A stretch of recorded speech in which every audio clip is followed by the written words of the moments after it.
जी शुरू करें। अल्हम्दुलिल्लाहि रब्बिल आलमीन वस्सलातु वस्सलामु अला सय्यिदिल अंबिया वल मुरसलीन अम्मा बाद फ़अऊज़ु बिल्लाहि मिनश शैतानिर रजीम बिस्मिल्लाहिर रहमानिर रहीम। मन अमिल सालिहम मिन ज़करिन औ उन्सा व हुवा मुमिनुन फलनुहयियन्नहु हयातन तय्यिबा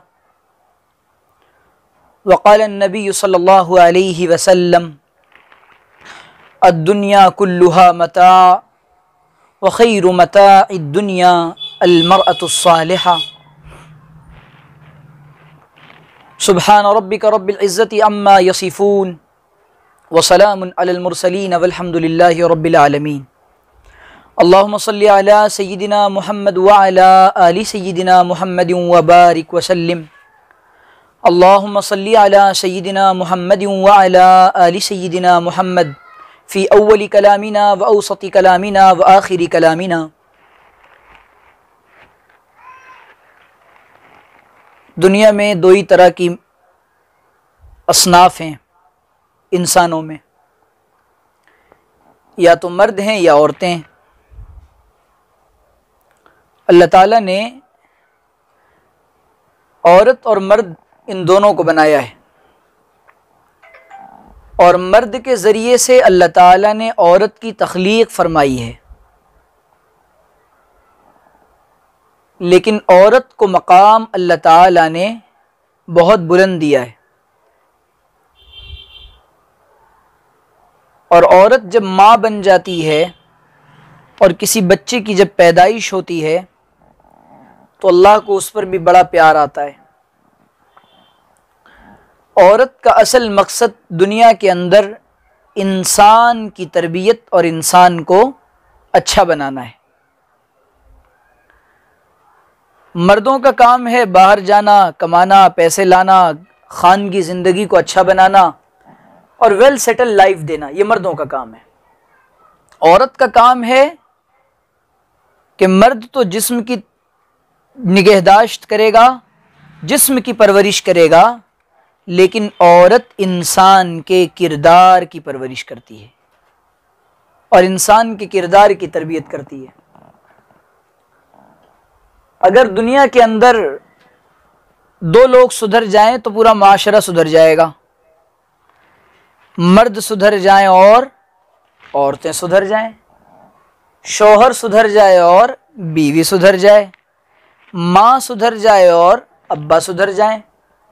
पता ये चला कि औरत के सुधर जाने से सारा मुआशरा सुधर जाएगा। अगर औरतों को दीन का शऊर ना हो और दीन की फिक्रें ना हो तो आने वाली नस्ल भी फिर दीनदार नहीं बन सकती। इसीलिए कहते हैं कि बच्चे, माँ की गोद बच्चे का पहला मदरसा होता है। अभी बच्चा पैदा हुआ, अब इस माँ की गोद में जाने के बाद ये माँ की आदात को, अतवार को, एक्टिविटीज़ को बच्चा अपनी निगाहों के सामने देख रहा है, कैच कर रहा है। हमारे यहाँ जो आम तौर पे गलती होती है वो ये होती है कि हम बच्चे की तरबियत तो कर रहे हैं लेकिन अपनी तरबियत नहीं कर रहे। माँ नेक होती है तो औलाद भी नेक होती है। एक आदमी के यहाँ बच्चा पैदा हुआ, एक अल्लाह वाले के पास गया, उसने कहा हज़रत बच्चा पैदा हुआ है। हज़रत ने फरमाया अब तू नेक बन जा और अपनी बीवी से कहे कि तू भी नेक बन जा। तू अगर नेक बन जाए, तेरी बीवी नेक बन जाए तो बच्चा ऑटोमेटिक नेक बन जाएगा। बच्चे जो होते हैं ये आपकी बातों से नहीं सीखते ज़्यादा, आप जो इनको सिखाते हैं वो तो कम सीखते हैं, आप जो कुछ करते हैं ये उससे सीखते हैं। जब बच्चा माँ के पेट में होता है, माँ की एक एक आदत का असर उस बच्चे पर मुनाकिस होता है, उस बच्चे पर पड़ता है। माँ को इसका ख्याल नहीं होता। टीपू सुल्तान रहमतुल्लाह अलैह जो इतने बड़े आदमी थे और आज पूरी दुनिया के मुसलमान उनका नाम लेते हैं, शेर मैसूर। मैसूर के उस शेर ने जब बहादुरी के कारनामे अंजाम दिए और बहुत सारी खिदमात की तो माँ को मालूम हुआ, तो माँ ने कोई ताज्जुब का इजहार नहीं किया, बल्कि उनकी माँ कहने लगी कि अगर टीपू का यह हाल है तो मैंने टीपू को जब भी दूध पिलाया है तो बावुजू पिलाया है।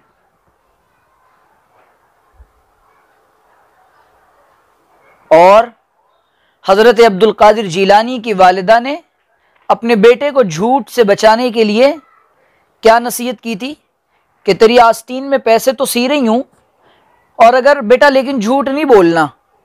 उस ज़माने में डाकू लुटेरे आते थे। बच्चे ने कहा कि मेरे पास 40 दीनार हैं, 40 जो भी हैं, जो भी करेंसी चलती उस ज़माने में। बच्चे ने कहा कि 40 हैं। अच्छा, डाकू ने कहना ये बच्चा मजाक उड़ाने लगे, मैं सच कह रहा हूँ। सरदार के पास ले गए, बेटा तूने छुपाया क्यों नहीं, बता क्यों रहा है? अम्मा ने नसीहत की थी कुछ भी हो जाए बेटा झूठ नहीं बोलना। अम्मा की नसीहत याद आ गई तो पैसे ही तो जाएंगे, लेकिन झूठ बोलकर ईमान नहीं जाने दूंगा। डाकुओं के सरदारों ने कहा जब बच्चा अपनी माँ की नसीहत का इस कदर ख्याल करता है, हम अपने अल्लाह का ख्याल क्यों नहीं करते? डाकुओं ने फौरन तौबा कर ली। मोइनुद्दीन चिश्ती अजमेरी, जो चिश्ती अजमेरी बने, किस बात ने मोइनुद्दीन अजमेरी को ख्वाजा हिंद बनाया था? माँ की तरबियत ने और माँ के किरदार ने। बायजीद बुस्तामी को बायजीद बस्तामी किसने बनाया था कि जो अपने घर को छोड़कर दूर दराज दीन के लिए जा रहे हैं? वो माँ की तरबियत और माँ के किरदार और माँ की कुर्बानियों और माँ की दुआओं और माँ की तहज्जुद की दुआओं ने बनाया था। हजरत साबिर कलियरी को अगर किसी ने तड़प दी थी और किसी ने अल्लाह से लौ लगाया था तो माँ ने कि बेटा जो मांगना वो अल्लाह ताला से मांगना। तो औरत के हाथ में नस्लों की तामीर का मिशन अल्लाह ने दिया है। आज क्यों गोदें सूनी हो गईं, क्यों गोदें वीरान हो गईं? ऐसे लाल क्यों नहीं पैदा हो रहे? माओं को अपनी तरबियत का ख्याल नहीं है। हमारी नमाजें जा रही हैं और अल्लाह ताला का साफ ऐलान है, या अय्युहल्लज़ीना आमनू क़ू अनफुसकुम व अहलीकुम नारा। ए ईमान वालो, मर्दों तुम भी सुनो, औरतों तुम भी सुनो कि तुम एक काम करो, अपनी और अपने अहल अयाल को जहन्नम की आग से बचाओ। फजर के वक्त में हम तो उठ जा रहे हैं, बच्चा सोया पड़ा है, उसको कह रहे ठंड लग रही होगी तो चादर उड़ा दिया। बाप जा रहा है मस्जिद की तरफ, माँ भी उठ के नमाज पढ़ी है, बच्चे को नहीं उठाया। तो हमारी तरजीहात और हमारी तमन्नाएं बिल्कुल बदल चुकी हैं। सुबह रात को जल्दी सुला रहे हैं, बेटा सो जाओ सो जाओ, सुबह स्कूल जाना है, 7 बजे का तुम्हारा स्कूल है, लेकिन बच्चा बेटा सो जाओ सुबह उठ कर फजर पढ़ना, ये नीयत नहीं है। तरजीहात का फ़र्क आने की वजह से बच्चे बिगड़ते जा रहे हैं। बेटियों को कहा जा रहा है कि बेटी अपनी चाल चलन को अच्छा बना, कि जब तू जाएगी ससुराल में तो तेरी तारीफ़ हो, तेरे माँ बाप की तारीफ़ हो। यूँ नहीं कहा जा रहा कि बेटी अपने किरदार को हज़रत आयशा और हज़रत फ़ातिमा की तरह पाक दामन बना कि उनके लिए कुरान उतरता था और अल्लाह उनसे राज़ी होता था। बेटी जब तू आयशा और फ़ातिमा रज़ियल्लाहु अन्हुमा की तरह अपने किरदार को बनाएगी तो अल्लाह ताला तुझसे भी राज़ी होगा और हमसे भी राज़ी होगा। तरजीहात के बदलने से ज़माने में बिगाड़ आ गया, नीयतों के फतूर से ज़माने में बिगाड़ आ गया। बेटियों की तरबियत नहीं की जा रही है। आज सैकड़ों बेटियां माँ की जो बागी बन रही हैं। रिवायात में आता तलिदल अमतु रब्बतहा, कि जब कुर्ब क़यामत से पहले सहाबा ने पूछा क़यामत कब आएगी? कि जब बेटियां नाफरमान हो जाएं और अपनी माँओं से ज़बान दराजी करें, और जब बेटियां खादिमा अपनी आका को जने, अपनी मालिकिन को जने, यानी ऊपर आए, ऊपर अपने हुक्म चलाए माँ के ऊपर। बेटियों के अंदर सुस्ती का मिजाज आ रहा है, माँ बाप को फिक्र नहीं। असल तरबियत में किरदार माँ का किरदार हुआ करता है। अगर माँ अच्छी हो जाए तो घराना पूरा अच्छा हो जाता है। कितने बेशुमार वाक़यात हैं ऐसे कि जिसने माँ को अगर फिक्र हुई कि मेरा बेटा और मेरी बेटी ये दीनदार बन जाए तो अल्लाह ताला ने उनके घरों को और उनको कैसा नवाजा है। वो भी क्या बेटी होगी। आप तसव्वुर करें कि हज़रत उमर रात को निकल रहे हैं खबरगिरी के लिए। कहाँ जा रहे हैं हज़रत उमर? लोगों की खैरियत पूछने जा रहे हैं। ज़रा लोगों के अहवाल तो मालूम करें। उमर जैसा भी कोई बादशाह होगा, खलीफा होगा, जो लोगों की खैरियत रात को 3 बजे जाकर मालूम कर रहा है, शहरी का वक्त शुरू होने वाला है, सुबह का वक्त शुरू होने वाला है, आवाज़ आ रही है बेटा जल्दी करो, उठो, सुबह होने से पहले पहले दूध में पानी मिला दो। अम्मा नहीं नहीं नहीं कह रहे हैं, वो अम्मा कहती है कि बेटा पानी मिलाओ, कि खलीफा ने मना किया अम्मा पानी नहीं मिलाना है, ये करप्शन है, ये बदउनवानी है, दूध को खालिस बेचो, क्या होगा, कम आएगा पैसा। का खलीफा थोड़ी देख रहा है, हजरत उमर सुन रहे हैं, खलीफा थोड़ी देख रहा है, खलीफा तो नहीं देखता, लेकिन खलीफा का अब्बा तो रब्बा तो देखता है, खलीफा का रब तो देख रहा है ना, उमर का अल्लाह तो देख रहा है ना, मेरा और आपका अल्लाह तो देख रहा है ना। हजरत उमर को ये बात पसंद आ गई, फरमाने लगे इससे अपने बच्चे का निकाह करूंगा। और उन्हीं की नवासे हजरत उमर इब्न अब्दुल अजीज हैं। जब माएँ ऐसी नेक और दीनदार होती हैं, अल्लाह ताला 7 नस्लों में दीन को मुंतकिल फरमाते हैं। हजरत खंसा रदी अल्लाह ताला अन्हा, ऐसा मिजाज था दीन पर लगने का, मिटने का, लगाने का, आगे बढ़ने और बढ़ाने का और अपना सब कुछ कुर्बान करने का, कि हजरत खंसा रदी अल्लाह ताला अन्हा अशार पढ़कर अपने 4 बेटों को आगे भेजा, जाओ अल्लाह के लिए लड़ो, जाओ अल्लाह के लिए लड़ो। एक गया शहीद हो गया, दूसरा गया शहीद हो गया, तीसरा गया शहीद हो गया, चौथा गया शहीद हो गया। खुशी से कहने लगी क़यामत के दिन 4 शहीदों की माँ कहलाऊंगी, क़यामत के दिन 4 शहीदों की माँ कहलाऊंगी। यूं कह रही हैं कि अगर मेरे बेटे अल्लाह के लिए इस वक्त शहीद ना हुए तो मुझे ताने ना मिले कि तेरे 4 घर में जवान बेटे थे और वो दीन के लिए ना लग सके। सहाबियात का कैसा जज्बा बना था, सहाबियात हुजूर के सामने आकर अपना नन्ना सा बच्चा देकर कहती हैं, हुजूर मेरे पास लगाने के लिए कुछ और है तो नहीं, मेरा ये मासूम सा बच्चा ले जाएं, जब आपके पास कोई तीर आकर लगेगा अल्लाह के रसूल इसको आगे कर दीजिएगा। जब आप पर कोई तीर आकर लगेगा, मैं कुछ और तो नहीं दे सकती, मैं कुछ और तो कुर्बान नहीं कर सकती, मेरे इस नन्हे से बच्चे को ले जाएं, इसको कुर्बान कर दीजिएगा। जब वो जज्बात बने थे तो दीन बहुत तेजी के साथ फैला था। आज हम माओं के जज्बात नहीं बने, बेटियों के जज्बात नहीं बने, जिसकी वजह से दीन तेजी से नहीं फैल रहा है, दीन मिट रहा है घरों से। बच्चियों के साथ बैठकर मुज़ाकरे नहीं कर रहे कि मेरी बेटी, क्या अल्लाह के रसूल ने मिजाज बनाया था हजरत फ़ातिमा का। हुजूर अक़दस सल्लल्लाहु अलैहि वसल्लम थके हारे आ रहे हैं, अल्लाह के रसूल दूर से दावत देकर आ रहे हैं, हुजूर अक़दस सल्लल्लाहु अलैहि वसल्लम पर ओजड़ी डाल दी गई और 3 मील तक हुजूर के गले में फंदा डालकर मक्के में घुमाया जा रहा है। हजरत जब हुजूर सजदे में गए, आप पर घोड़े की और ऊँट की लीद को डाल दिया गया, इतनी वजनी कि हुजूर उठ नहीं पा रहे हैं। हजरत फ़ातिमा आती हैं, अपने नन्हे नन्हे हाथों से साफ कर रही हैं, बाबा जान ये क्या हो गया, प्यारे अब्बा ये क्या हो गया, ए सरवर कौनैन, ए मुस्तफ़ा सल्लल्लाहु अलैहि वसल्लम। प्यारे अब्बू हज़रत फ़ातिमा को गले लगाकर मोहम्मद अरबी कहते हैं, मेरी बेटी फ़ातिमा थोड़ा तू सब्र कर ले, थोड़ा तेरा बाप मोहम्मद सब्र कर लेगा, और सुनो तेरे बाप का लाए हुआ ये दीन हर कच्चे पक्के मकान में जाएगा, हर कच्चे पक्के मकान में जाएगा। जब हुजूर मिजाज बना रहे हैं, अल्लाह के रसूल के पास हज़रत अली हज़रत फ़ातिमा को मालूम हुआ, ओहो तरबियत इसको कहते हैं।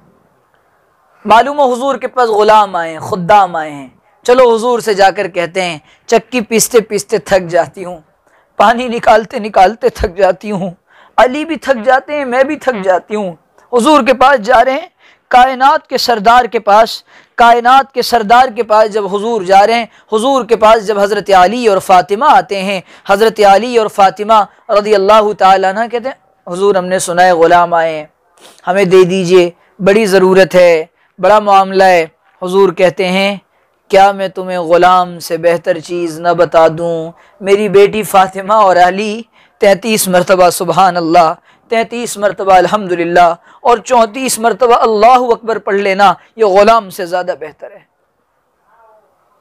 जब दुनिया की तरफ सहाबा का मिजाज आ रहा है, सहाबियात का मिजाज आ रहा है, तो अल्लाह के रसूल यूं दीन की तरफ मिजाज मोड़ते हैं और दिल मोड़ते हैं कि ग़ुलाम क्या है, वक्ती चीज़ है, ऐसा ख़जाना बताता हूँ जिससे, और ऐसी तरबियत हुई थी, ऐसी तरबियत हुई थी घराने की, हुजूर ने ऐसी तरबियत फरमाई थी, खाने की मेज़ पर बैठे हैं और खाने के लिए दस्तरखान पर बैठे हैं, फ़कीर आता है, बाबा कुछ दे दो, भूखा हूँ, कुछ भी नहीं खाया, 1 या 2 रोटी है, हज़रत अली ने दे दी, हज़रत फ़ातिमा ने भी दे दी, हज़रत हसनैन की भी रोटी दे दी। क्या हुआ? कुछ नहीं, आज फाका कर लेंगे। ऐसा तरबियत का मिजाज बनाया था, ऐसी तरबियत की थी।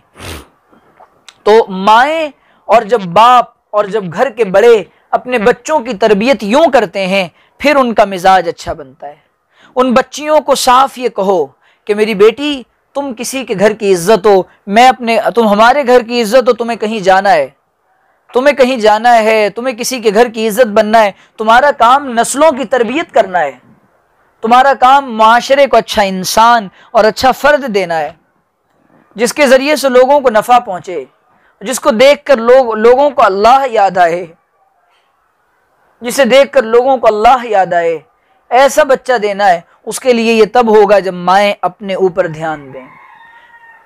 तो अच्छा, बड़ा औरतों का तो अल्लाह को मनाना बड़ा आसान है, बड़ा आसान है औरतों का अल्लाह को मनाना। बाजार में एक बांदी बिक रही थी, खरीदने वाला आया, उस गुलाम बांदी और कनीज़ा को ख़रीदा और लेकर घर गया। उसके बाद उसको उसके मकान में दे दिया। बीवी ने देखा, नोट किया कि ये तो बड़ी अजीब व गरीब है और इसके मामलात बड़े अजीब व गरीब हैं, और ये अजीब बिल्कुल इसका हाल है, ये आम बांदियों जैसी नहीं है। उसको उसके कमरा दे दिया। दिन भर काम कर रही है, थक रही है, रात का वक्त है, तहज्जुद में उठकर अपने अल्लाह से आवाज़ारी कर रही है। आवाज़ारी करने के बाद 1 दिन, 2 दिन, 3 दिन गुजरा। देखो लाइट जल रही है और शमा रोशन है। घर का मालिक गया, उसने देखा चुपके से, वो दुआएं कर रही है, उसकी तरफ नूर आ रहा है और अल्लाह से आवाज़ारी कर रही है, दुआएं कर रही हैं, बातें कर रही है। उसको पता चल गया कि कोई मुझे देख रहा है। जब उसको मालूम, उसने सुबह को बुलाया और कहा कि आज से तू आज़ाद है और मैं तुझे आज़ाद करता हूँ, तेरा तो अल्लाह के साथ बड़ा अच्छा मामला है। कहने लगी, मेरा वो मामला मेरे अल्लाह के साथ था, अब मखलूक के सामने आ गया। मुहिब और महबूब की बातें राज में रहें तो अच्छा होता है, अगर वो राज से बाहर हो जाएं और उस राज का इफ्शा हो जाए तो अच्छा नहीं होता। लिहाजा मैं अब इस दुनिया में रहना नहीं चाहती। चीख मारी और इंतकाल कर गई। ऐसा मिजाज बना था बांदियों के अंदर और गुलामों के अंदर और उन सहाबियात के अंदर। कितने वाक़यात सुनाए आपको सहाबियात के और उन अल्लाह की नेक बंदियों के। हज़रत राबिया बसरिया रहमतुल्लाहि अलैहा का वाक़या किसने नहीं सुना। आज हमारी हुजूर ने फरमाया कि 2 बातें ऐसी हैं जिसकी बिना पर मैंने जहन्नम में औरतों की कसरत देखी है। एक ये लान तान बहुत करती हैं और नाशुक्री बहुत करती हैं। लान तान बहुत करती हैं और नाशुक्री बहुत करती हैं। और हुजूर ने फरमाया कि सारी जिंदगी शौहर कमा कमा के दे रहा है, जेवर भी बना दिए, घर भी बना दिया, सब कुछ कर दिया, अब जनाब कोई तकलीफ पहुंच गई तो बुखारी के अल्फाज हैं, मा राई तो खैरम मिन का अहदन कत्तु। ओहो, इतनी अजीब बात। हुजूर कैसे इंसानी नफ्सियात और साइकोलॉजी से कैसे वाकिफ हैं। आप औरत की नफ्सियात को आपने पकड़ा, आपने फरमाया एक जुमला, हालांकि हुजूर की बीवियों ने ऐसा कभी नहीं कहा, ये आम इन औरतों की बात। मा राई तो खैरम मिन का अहदन कत्तु, मैंने तो कभी तुझसे कोई भलाई पाई ही नहीं, मैंने तो कभी तुझसे कोई भलाई पाई नहीं। सारा गम, सारी परेशानियां मुझ पर ही आती हैं, सारी टेंशन मुझे ही देते हो। उस बेचारे ने जेवर भी बना दिया, घर भी दे दिया, बच्चे भी प्यारे प्यारे मिल गए, सारी चीजें मिल गई, एक बार तकलीफ पहुंच गई। तो इसीलिए फरमाया औरतें नाशुक्री बहुत करती हैं। तो शुक्र का ऐसा मिजाज होना चाहिए कि अल्लाह ताला की नेमतों पर हम शाकिर और साबिर रहें। जो नेमतें अल्लाह हमें दे रहा है, नाशुक्री वो करेगा जो इस नेमत का अपने आप को हकदार समझेगा और इससे ज्यादा का अपने आप को हकदार समझेगा। एक घूंट पानी के हकदार हैं, सारी जिंदगी सजदे में गिर जाएं, उसके बावजूद अल्लाह की नेमतों का हक अदा नहीं हो सकता, एक घूंट पानी का हक अदा नहीं हो सकता। और वो अल्लाह ताला इतनी नेमतें दे रहा है, उसके बावजूद नाशुक्री कर रहे हैं। तो नाशुक्री से बहुत अपने आप को बचाएं और जो अल्लाह दे उस पर राजी रहें। और औरतों का तो अल्लाह को मनाना बड़ा आसान है। हुजूर ने फरमाया कि जो औरत 5 वक्त नमाज पढ़ती है, अपने नफ्स को का ख्याल रखती है, शौहर के साथ खयानत नहीं करती, अपने शौहर की जेब में खयानत नहीं करती और घर में रहती है, पर्दे का एहतमाम करती है, आपने फरमाया कि उस पर जन्नत वाजिब हो गई। इतना आसान है औरत का जन्नत को वाजिब कराना, लेकिन हम समझ नहीं रहे बात को। इतना आसान है। शौहरों की नाफरमानियों का मिजाज बढ़ता जा रहा है। हुजूर ने फरमाया कि अगर मैं किसी को हुक्म देता कि वो किसी को सजदा करें तो वो अपने शौहरों को सजदा करें। वो मकाम है कि ये तो मजाजी रब है ना, सारा निज़ाम शौहर चला रहा है घर का, अल्लाह ताला इसके ज़रिए से चलवा रहा है, लेकिन शौहर की नाफरमानियाँ। और घर क्यों टूट रहे हैं आज, खुशहाल ज़िंदगी क्यों नहीं है। यहाँ मियाँ और बीवी घर के अंदर गाड़ी के दो पहियों की तरह हैं, आगे वाले को भी कॉम्प्रोमाइज़ करना पड़ता है, पीछे वाले को भी कॉम्प्रोमाइज़ करना पड़ता है, दोनों को साथ में चलना पड़ता है। अगर दोनों में से कोई एक कहे कि मैं नहीं चलता तो गाड़ी रुक जाएगी। और याद रखिएगा, मोमिन की ज़िंदगी सब्र और शुक्र के दरमियान गुजरती है। जब अल्लाह दे तो शुक्र कर लें, और जब अल्लाह ना दे और रुक जाए तो सब्र कर लें। ऐसे ज़िंदगी का पहिया और ज़िंदगी की गाड़ी आसान हो जाएगी। तो ये इतनी सी बात है। अब रहा बच्चियों की तरबियत का मामला, ये अल्लाह ताला ने आप लोगों पर फ़र्ज़ किया है। आज जो हद से ज़्यादा तलाक़ों का रेशो बढ़ रहा है वो तरबियत ना होने की वजह से बढ़ रहा है। तरबियत ना होने की वजह से बढ़ रहा है कि अगर तरबियत हो और ये बच्चियां नेक बन जाएं। माँ बाप ये कहते हैं कि भाई, पहले माँ बाप ये कहते थे कैसे भी हालात आ जाएं तुम्हें वहीं रहना है, तुम्हारा जनाजा अपने शौहर के घर से उठेगा। आज माँ बाप कहते हैं कोई बात हो फ़ौरन फ़ोन करो, गन लेके पहुँच जाएंगे इंशाअल्लाह। वो दामाद नहीं है, गोया कि उसके ऊपर हमने एक बोझ बनाकर भेजा है, आपको इम्तिहान के लिए भेजा उसको कि मेरी बेटी को तू संभाल सकता है या नहीं संभाल सकता। और हमारे माशरे का, सोसाइटी का अलमिया और ट्रेजेडी ये है कि हमारे घर की बेटियां 25 साल के नौजवान से वो कुछ एक्सपेक्टेशन और तवक्को करती है जो उसका बाप 50 साल में नहीं दे सका। बहुत अहम बात कह रहा हूं, 50 साल में जो अब्बा नहीं दे सका वो 25 साल के नौजवान से तमन्ना कर रही है। अब्बा को जहां पहुंचने में 50 साल लग गए, गाड़ी दिलाने में और गाड़ी में घुमाने में, अभी आके कह रही है मैं तो गाड़ी में घूमती थी और मेरे यहाँ ये ऐश था। तो कब दिया था आपके अब्बा ने? अम्मा से पूछो उन्होंने कितनी तकलीफ उठाई है। तो अपनी बच्चियों का मिजाज ऐसा बनाएं, उसको इतना ऐश ना दें कि वो अपने शौहर के यहाँ जाकर हालात की वजह से तुम्हारे घर आकर बैठ जाए। और आजकल बच्चियों के मिजाज में जो दीनी रुझान नहीं है, यह हमने बनाया है। हमने उनके अंदर दुनिया की तालीम की और दुनिया की इतनी अजमत डाल दी है कि ना दीन पसंद आता है, ना दीनदार लोग पसंद आते हैं, ना दाढ़ी वाला पसंद आता है।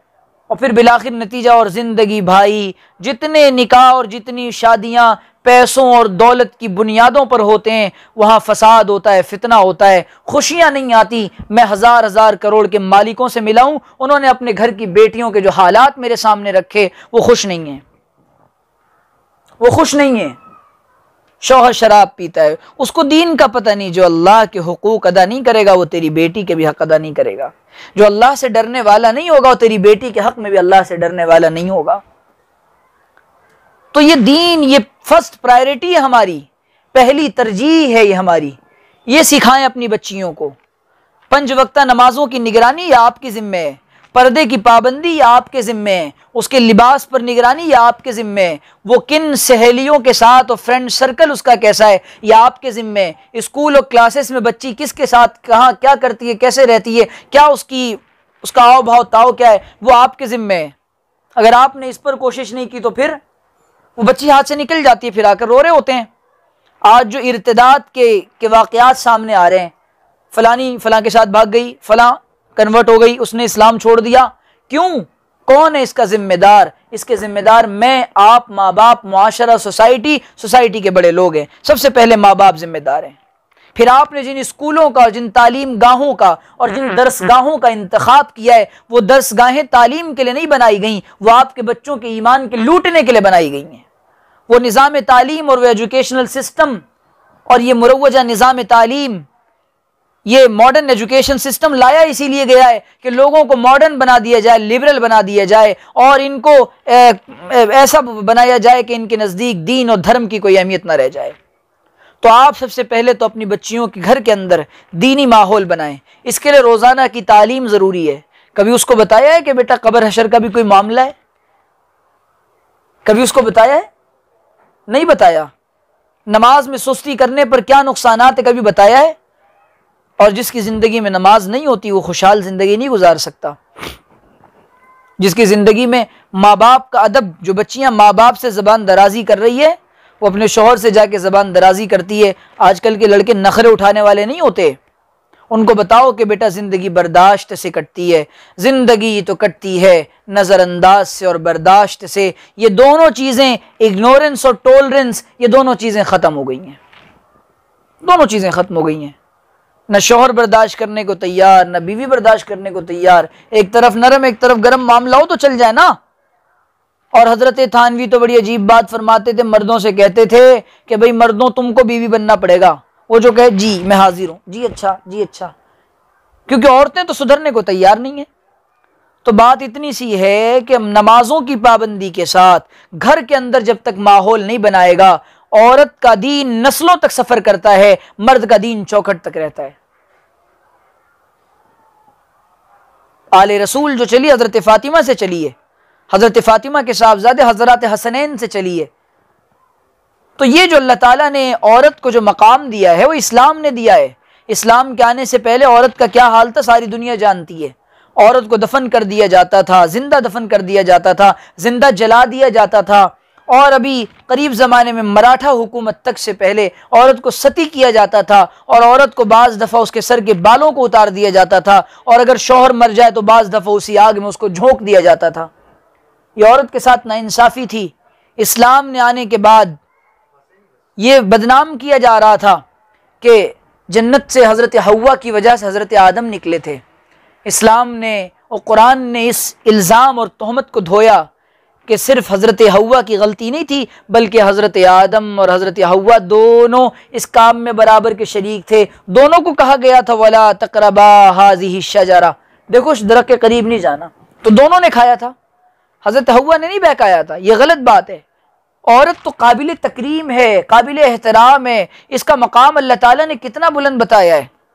ये माँ है तो इसके चेहरे को देख, तुझे मकबूल हज का सवाब मिलेगा। ये बेटी है, इसकी परवरिश कर, हुजूर ने फरमाया 2-3 बेटियां हो, परवरिश करो, जन्नत में मेरे पड़ोस में आओ। हुजूर ने फरमाया बहन तलाक याफ्ता हो कि तेरे घर आ जाए, बेटी उसका इंतज़ाम कर, मेरे नज़दीक सबसे बेहतर घराना है। हुजूर को जिसने दूध पिलाया था उनकी बेटी हज़रत शीमा आ रही हैं, हुजूर अपनी चादर मुबारक को फैला दे रहे हैं। यह औरत का मकाम और औरत का एहतराम है। तो अपने मकाम को औरतें तो पहचाने, औरतें अपने मकाम को पहचाने कि क्या मकाम है और क्या स्टेटस है औरत का, वुमेन का इस्लाम के अंदर। अगर हमने ये जो हालात आज पूरी दुनिया में चल रहे हैं, इसमें सबसे ज़्यादा घरों की तालीम, आप 10 मिनट अपने बच्चों और बच्चियों को बिठाएं और उसके बाद उनसे दीनी बातें पूछें, उनके सामने किसी किताब की तालीम करें, उनके सामने किसी आलिम दीन का बयान चलाएं, और उसके बाद अल्लाह से रो रो कर दुआएं मांगें। दुआओं के बग़ैर अत्तार हो रूमी हो राज़ी हो के गज़्ज़ाली, अत्तार हो रूमी हो राज़ी हो के गज़्ज़ाली, कुछ हाथ आता नहीं बेआह सहरगाही। रातों को रोए बगैर अल्लाह कुछ नहीं देता। फरीदुद्दीन अत्तार, हज़रत रूमी और हज़रत इमाम गज़्ज़ाली और इन जैसे लाखों औलिया जो बने, ये माओं की रातों के हवज़ारी से बने। और ये ख़ुद भी जब इन्होंने अपनी माओं को देखा रातों को रोते हुए, अल्लाह ताला ने इनकी तरबियत ऐसी फरमाई कि ये भी रातों को रोने वाले बन गए। इसी ज़माने के एक बहुत बड़े बुज़ुर्ग में फरमाते हैं, मैं रात को उठता, मैं देखता मेरी अम्मा रो रही हैं और दुआएं कर रही हैं मेरा नाम ले लेकर, तो मैं कह रहा हूँ मुझे खुशी होती थी। तो जब माँ बाप ये फ़िक्र करते हैं, ये तमन्ना करते हैं और ये अपने दिल की आरज़ुओं को नेक बनाते हैं, तो अल्लाह ताला फिर उनको और उनकी नस्लों को ऐसी तौफ़ीक़ अता फ़रमाता है। तौफ़ीक़ के मिलने के लिए हुस्न अमल का होना ज़रूरी है, तौफ़ीक़ के मिलने के लिए हुस्न नीयत का होना ज़रूरी है, तौफ़ीक़ के मिलने के लिए हुस्न इरादा ज़रूरी है, तौफ़ीक़ के मिलने के लिए कोशिश व मेहनत ज़रूरी है, तौफ़ीक़ के मिलने के लिए सबब के बनाने की तरफ दौड़ना ज़रूरी है, तौफ़ीक़ के मिलने के लिए तलब और तड़प ज़रूरी है। तो बस गुजारिश इतनी सी है कि अल्लाह ताला ने औरत को एक मकाम दिया और औरत का मिशन है तामीर इंसानियत और तामीर शख्सियत और औलाद की तरबियत और अपने मुआशरे को एक अच्छा इंसान देना, कि जब आपका बच्चा और आपकी बच्ची कहीं जाए तो कल लोग कहें कि फ़लाँ का बेटा और फ़लाँ की बेटी है। अल्लाह ताला से दुआ है कि अल्लाह ताला समझने की, अमल करने की तौफ़ीक़ अता फ़रमाए। मुख्तसर सी दुआ कर लें। अल्हम्दुलिल्लाहि रब्बिल आलमीन वस्सलातु वस्सलामु अला सय्यिदिल अंबिया वल मुरसलीन रब्बना आतिना फिद दुनिया हसना व फिल आखिरति हसना व क़िना अज़ाबन्नार रब्बना ज़लमना अनफुसना व इल्लम तग़फिर लना व तरहमना लनकूनन्ना मिनल खासिरीन अल्लाहुम्मा ला मानिअ लिमा आतैत वला मुअतिय लिमा मनअत वला यनफ़उ ज़ल जद्दि मिनकल जद्द अल्लाहुम्मा इन्ना नस्अलुका इल्मन नाफ़िआ व रिज़्क़न वासिआ व शिफ़ाअम मिन कुल्लि दा व अमलन मुतक़ब्बला अल्लाहुम्मा इन्ना नजअलुका फ़ी नुहूरिहिम व नऊज़ु बिका मिन शुरूरिहिम अल्लाहुम्मा इन्ना नस्अलुका इल्मन नाफ़िआ अल्लाहुम्मा इन्ना नस्अलुकल जन्नह व नऊज़ु बिका मिनन नार या अज़ीज़ु या गफ़्फ़ार रब्बना इग़फ़िर लना व लिइख़वानिना अल्लज़ीना सबक़ूना बिल ईमान अल्लाहुम्मा इग़फ़िर लना व लिल मुअमिनीना वल मुअमिनात वल मुस्लिमीना वल मुस्लिमात वल मुस्लिमीना वल मुस्लिमात।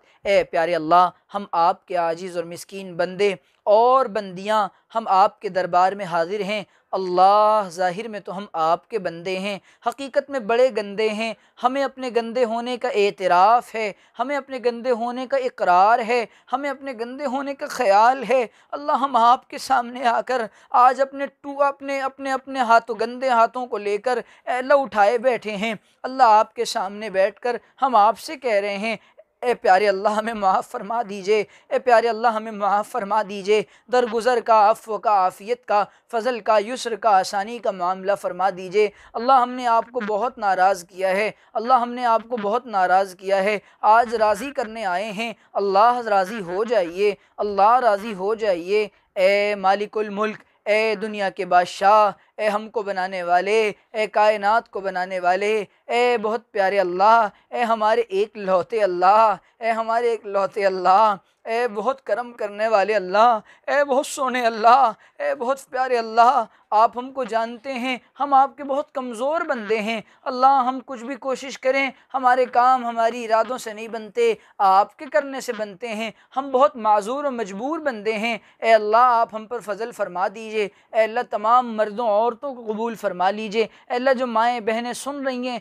इन सब औरतों बहनों को कबूल फ़रमा लीजिए। इन सब बहनों को कबूल फ़रमा लीजिए। इनकी नस्लों को कबूल फ़रमा लीजिए। ए अल्लाह, हमको भी नेक बना दीजिए, हमारी औलादों को भी नेक बना दीजिए। अल्लाह, हमारी औलाद को हमारी आँखों की ठंडक बना दीजिए। ए अल्लाह, औलाद की शोखियों से और औलाद की तल्ख़ बोलियों से हमारे सीने छलनी होने से बचा लीजिए। औलाद की तरबियत अच्छी कर दीजिए। ए रब्बे करीम, आपसे बेहतर तरबियत करने वाला कोई नहीं। आप हमारी भी इस्लाह फ़रमा दीजिए, हमारी औलाद की भी इस्लाह फ़रमा दीजिए। ए अल्लाह, इस्लाह का सामान अता फ़रमा दीजिए। इस्लाह के लिए जो रास्ते हैं, उन रास्तों पर चला दीजिए। ए अल्लाह, जिन रास्तों से शैतान गुमराह करता है, उन तमाम रास्तों से बचा लीजिए, उन तमाम रास्तों से बचा लीजिए। ए अल्लाह, अपनी फ़ज़ल अपने अपने हिफ्ज़ व अमान में रखिए। ए रब्बे करीम, आने वाली तमाम माओं को हज़रत खंसा जैसा, हज़रत हफ्सा जैसा, हज़रत सौदा जैसा जज्बा अता फ़रमा दीजिए।